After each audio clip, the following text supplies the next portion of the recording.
नमस्कार। ज्ञान baby channel में आपका हार्दिक स्वागत अभिनंदन। हम पढ़ रहे हैं क्षितिज जो कक्षा 9 के लिए और हमारा गद्य भाग चल रहा है। गद्य भाग में आज हमारा अध्याय नंबर 5 जिसका शीर्षक है नाना साहब की पुत्री, जिसका नाम था देवी मीना। उसको जलाकर भस्म कर दिया गया था, तो उसकी कहानी हमें पढ़ने को मिलेगी। तो आज इसकी जो लेखिका है उनका नाम है चंपला देवी। तो चंपला देवी का कोई खास जीवन परिचय उपलब्ध नहीं है, क्योंकि जो स्वतंत्रता आंदोलन था उसके अंदर जिन महिलाओं ने पुरुषों के साथ भाग लिया था उसमें से ये एक है। तो इनका जीवन परिचय हमें उपलब्ध नहीं है। इसी के द्वारा लिखित ये जो नाना साहब की पुत्री थी देवी मीना, उसकी कहानी हमें पढ़ने को मिलेगी। तो जो नाना साहब थे वो एक क्रांतिकारी थे और किस प्रकार उन्होंने अंग्रेजों से लोहा लिया था उसकी भी हमें कई प्रकार की किस्से कहानियां पढ़ने को मिलती है। उसी की ये पुत्री बहादुर पुत्री है। तो कैसे नाना साहब जब हार जाते हैं तो अपने मेल को छोड़कर भाग जाते हैं और अपनी पुत्री इसी समय भागदौड़ में पीछे रह जाती है। तो अपने घर को बचाने के लिए वो आगे आती है और उसे छोटी सी अबोध बालिका को भी देखकर अंग्रेजों का दिल पिघलता नहीं है और वो उसी मेल को तोप खाने से भस्म कर देते हैं, जला देते हैं, जिससे में इस पुत्री की भी मृत्यु हो जाती है या जल जाती है। इसकी कहानी हमें इसी पाठ में आपको पढ़ने को मिलेगी। तो शुरू करते हैं आज के हमारे अध्याय नंबर 5 जो नाना साहब की पुत्री है देवी मीना, उसको किस प्रकार भस्म कर दिया गया था। तो सन 1857 आपने देखा होगा इतिहास के अंदर 1857 की जो विद्रोह था वो प्रथम स्वतंत्रता संग्राम कह सकते हैं या विद्रोह हम कह सकते हैं, जो बेरनपुर की छावनी है जिसका सेनापति था मंगल पांडे, उसके द्वारा प्रारंभ किया गया था। और ये विद्रोह ने आगे चलकर कई स्थानों पर रूप लिया था और पूरे भारत में धीरे धीरे विद्रोह फैलता गया था। तो तब की यह बात बताई जा रही है। 1857 के विद्रोह में नेता कौन थे? दुधपत नाना शाह, इसका पूर्ण नाम है नाना साहब का। तो कानपुर से असफल होने पर जब भागने लगे 1857 के अंदर जो बेरनपुर की छावनी से लेकर कानपुर, लखनऊ, बरेली सभी जगह विद्रोह फैल गया था। उसी में से ये कानपुर के उस समय के शासक थे नाना साहब, उन्होंने भी अंग्रेजों से लोहा लिया था और असफल होने के बाद वो अपना जो निवास स्थान था उनको छोड़कर कहीं और जाने के लिए भागने लगे। तभी वो जल्दी में अपनी पुत्री मीना को साथ न ले जा सके। वो जल्दबाजी के कारण मीना महल के अंदर ही रह जाती है। देवी मीना बिठूर के पिता के महल में रहती थी। वे विद्रोह दमन करने के बाद अंग्रेजों से बड़ी क्रूरता से उसे निरीह और निरपराध देवी को अग्नि से भस्म कर दिया गया था। उसका रोमांचित वर्णन हमें इसी पाठ में पढ़ेंगे, जो पाषाण हृदय को एक बार द्रवीभूत कर देगा। मतलब इतनी घटना है, हमें इसको पढ़ने पर ही पता चलता है कि किस प्रकार अंग्रेजों ने क्रूरतापूर्ण भारतीयों का दहन किया था, शोषण किया था या उसको प्रभावित किया था। ये हमें पढ़ने में। तो देखो पढ़ते हैं किस प्रकार इस मीना की कहानी हमें। कानपुर में भीषण हत्याकांड करने के बाद अंग्रेजों का सैनिक दल बिठूर की ओर गया। कानपुर ये जो जहाँ नाना साहब रह रहे बिठूर में रह रहे हैं, उसके निवास स्थान बिठूर का है। तो कानपुर में अग्निकांड कर दिया, मतलब जो नाना साहब के स्थान थे सबको जला दिए गए और जहाँ वो रह रहे थे बिठूर के अंदर, वहाँ अंग्रेजी सेना का एक दल जाता है।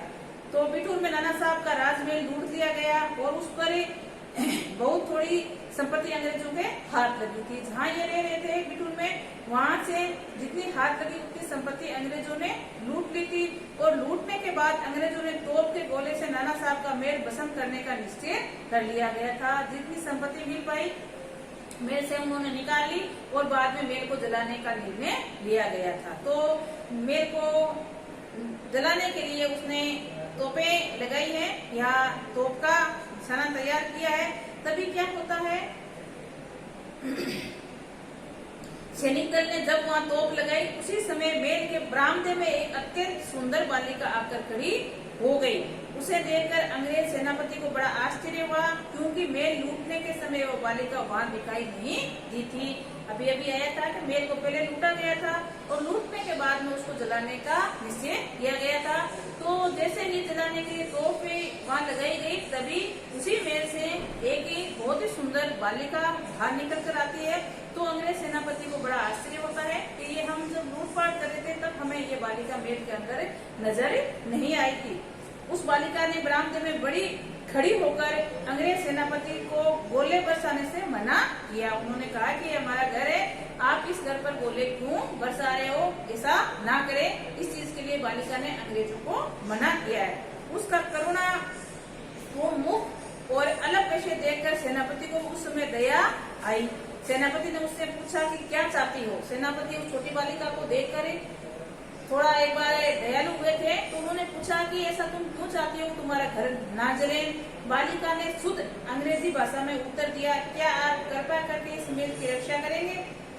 तो सेनापति, क्यों, तुम्हारा इससे क्या उद्देश्य है। बालिका, आप ही बताइए कि ये मकान गिराने से आपका क्या उद्देश्य है। मतलब तुम, अंग्रेज पूछ रहा है कि क्यों बचाना चाहती है, इसके पीछे तुम्हारा क्या कारण है। तो बालिका वापिस से सेनापति से प्रश्न करती है कि आप उसको क्यों पसंद करना चाहते हैं, क्यों जलाना चाहते हैं, इसके पीछे आपका क्या उद्देश्य है।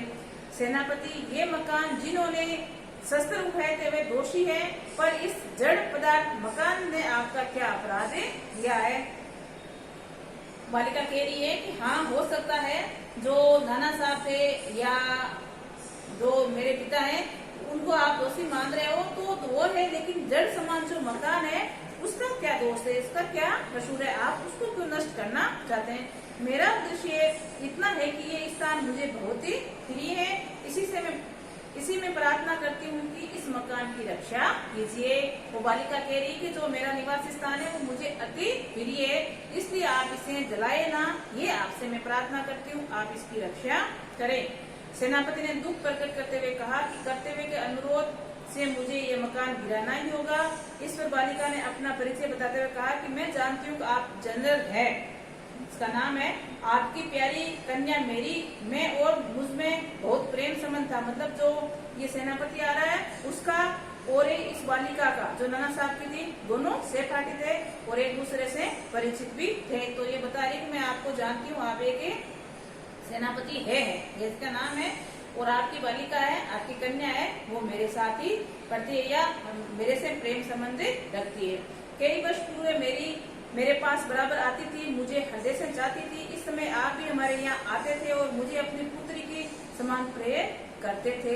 ये कह रही है, मैं आपको परिचय बता दूं मेरा कि आप भी मुझे जानते हैं, आप मेरे घर भी आते थे, अपनी पुत्री को भी लाते थे और हम दोनों सहपाठी भी थे और आप मुझसे प्रेम भी करते थे। मालूम होता है कि आप वे सब भूल गए। जो मैना है वो सेनापति घेर से कह रही है कि ऐसा लगता है कि आप वो सारी बातें या पुरानी बातें भूल गए। मेरी भी मृत्यु से मुझे दुखी हुई थी, उसकी एक चिट्ठी मेरे पास अब तक है। कहते हैं कि मेरी, जो उसकी पुत्री का नाम है, बेटी पुत्री का नाम, कि उसकी मृत्यु हो गई थी, तो मृत्यु के बाद उसकी सूचना जब मुझे मिली तो मुझे बड़ा ही दुख हुआ था कि मेरी सहपाठी आज इस दुनिया में नहीं है।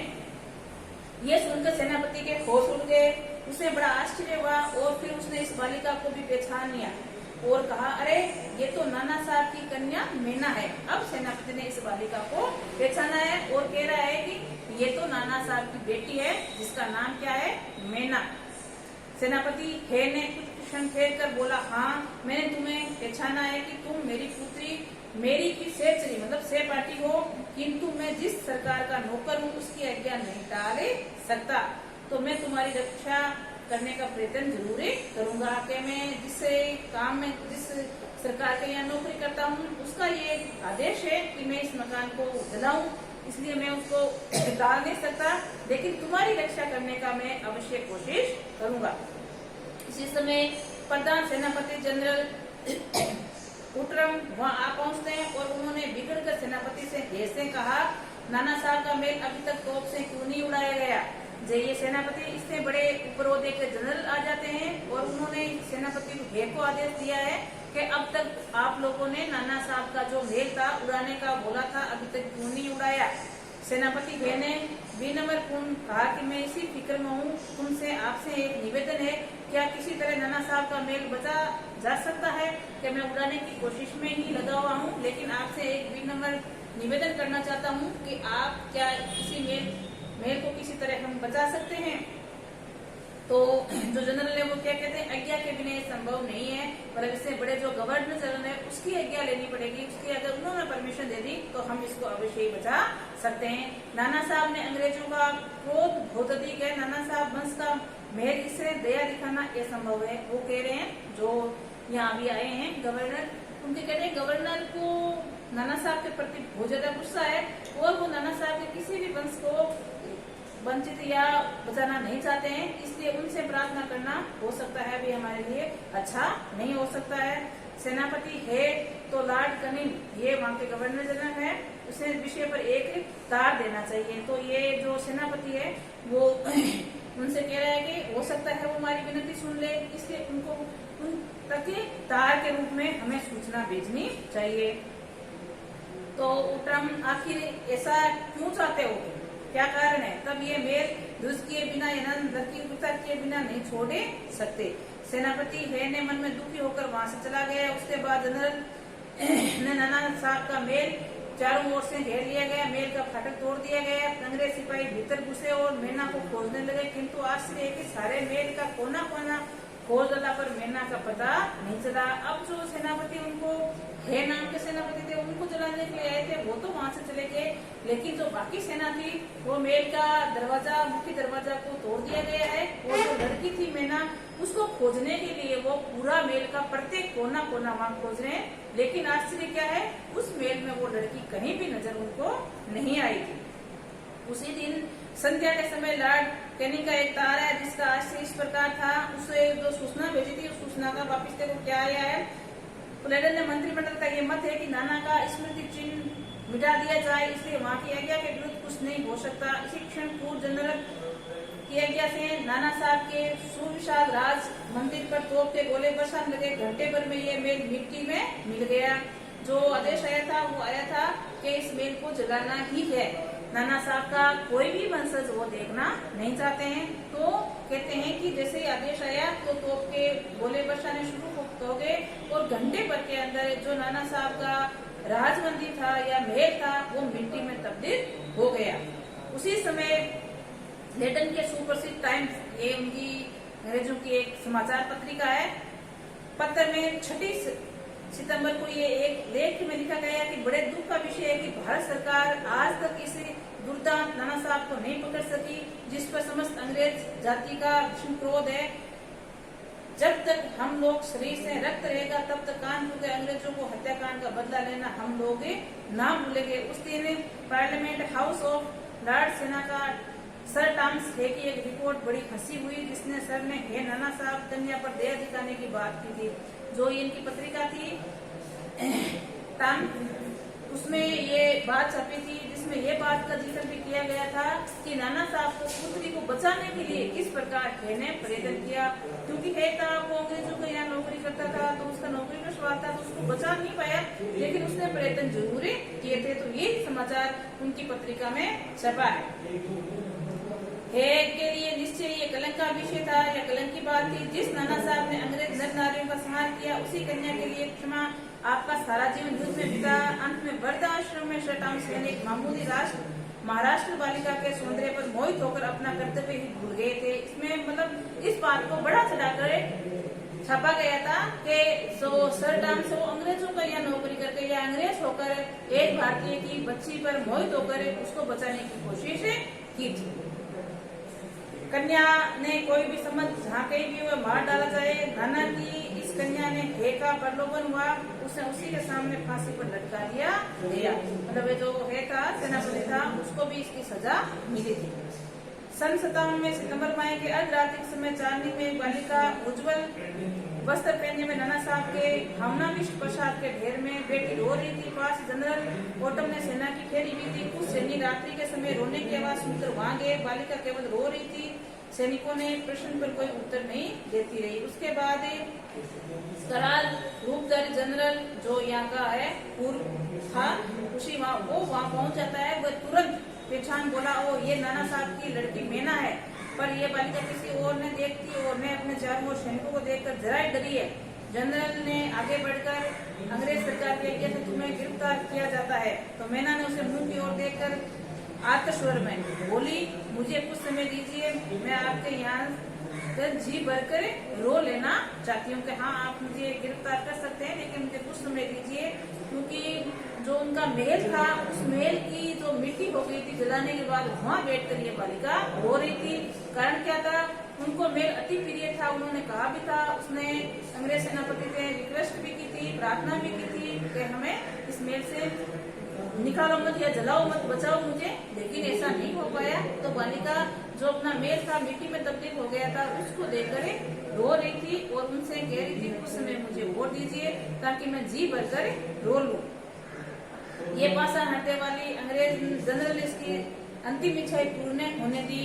उसी समय मेना के हाथ में हथकड़ी पड़ी और वे कानपुर के किले में लाकर कैद कर दी गई थी। उस समय महाराष्ट्र के इतिहास वक्ता महादेव चिटनीस के बापर पत्थर पर छापा था।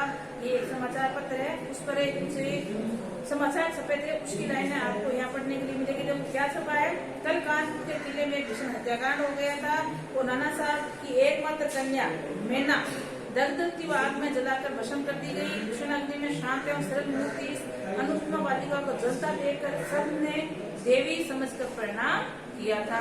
ये चक्कर आया था कि उस मेल बालिका जल गई, लेकिन वास्तविकता क्या थी, उस मेल में बालिका ने जलकर वो कहीं और चली गई थी और जलने के बाद अपनी बेटी को देखकर रोना चाह रही थी, लेकिन जनरल जो एक मूर था उसने उसको ये भी मौका नहीं दिया और उसको गिरफ्तार कर लिया गया था। तो ये थी आज की हमारी कहानी, जो नाना साहब की जो पुत्री थी मेना देवी, जो चंपा देवी द्वारा चपला देवी द्वारा लिखी गई है, ये हमने पढ़ा। इसे संबंध में आपको कुछ प्रश्न करती हूँ, जिससे पहला क्वेश्चन है आपका, बालिका मेना ने सेनापति हे को कौन कौन से तर्क देकर मेल की रक्षा के लिए प्रेरित किया था? तो बालिका जो मेना थी वो हे से पहले से ही परिचित थी और हे की जो बच्ची थी या हे की जो लड़की थी उससे भी वह सहपाठी थी और साथ में पढ़े थे, तो दोनों सहेलियां भी थी। तो दोनों बातें बताकर उनसे उन्होंने कहा था कि आप ही हमारी और मेल की रक्षा कीजिए। मेना जड़ पदार्थ मकान को बचाना चाहती थी पर अंग्रेज उसे नष्ट कर देता था। ऐसा क्यों?